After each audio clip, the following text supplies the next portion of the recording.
encadrante, je ne savais pas trop ce que j'allais trouver dans ce cycle de grande voix au féminin, grande voix en non-mixité. Et ça a été renversant en fait. Le cycle de grande voix au féminin, ça a été un espace où on a été traité ni comme des débutantes ou des victimes qu'il faut surveiller tout le temps, ni on n'a pas eu besoin de faire semblant qu'on était des superwomen qui savent tout faire, qui grimpent super fort, etc. Mais on pouvait juste être nous-mêmes, en tout cas pour ma part. Et j'ai pu apprendre sans qu'on prenne les choses des mains. Si je me retrouvais en difficulté sur une voie, je ressentais pas de pression, mais un soutien serein et calme, pas trop envahissant. Vraiment, ça a été une bouffée d'air frais parce que ce que je retiens, c'est énormément de bienveillance et d'écoute, aussi bien entre les participantes qu'avec les encadrantes. En fait, je me suis sentie écoutée et entendue sur voilà, à quel point je me sentais prête à m'engager, où est-ce que j'avais envie d'aller, comment je me sentais physiquement ce week-end-là. Et puis, on a donné une place importante à la communication, c'est-à-dire à l'expression, à l'écoute entre nous, et ce, avant, pendant et après chaque sortie. Chacune pouvait exprimer ses motivations, ses attentes de la journée, son état de forme, son état d'esprit, sans se cacher. Aussi, à la fin de chaque journée, on avait un débrief de qualité et chacune osait s'exprimer sincèrement sur ce qu'elle avait ressenti sans autocensure ou crainte de blesser les autres. Et au final, on en ressortait avec des émotions positives, fiers de nous, à la fois collectivement et individuellement. Et je pense que ça a renforcé notre cohésion de groupe dans toute la diversité des femmes qui le composaient. Quelque part, pour moi, en tant qu'encadrante, j'ai trouvé ça beaucoup plus facile d'encadrer un groupe de femmes qu'un groupe mixte, tout simplement parce que la performance n'était pas l'objectif premier.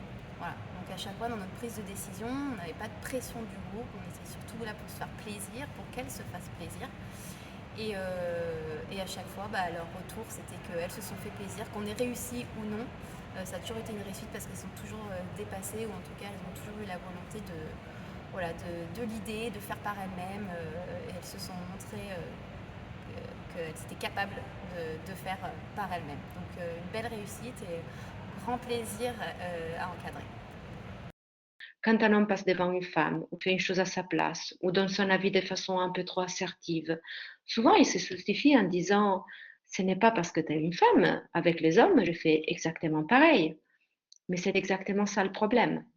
Dans les groupes mixtes, les femmes sont censées se comporter et être traitées comme des hommes, sont censées s'adapter à la façon traditionnelle de gérer le groupe. Et ce traditionnel signifie fait par des hommes à leur image.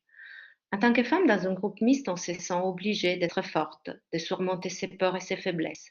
Et surtout, on se sent obligée de contrôler ses émotions.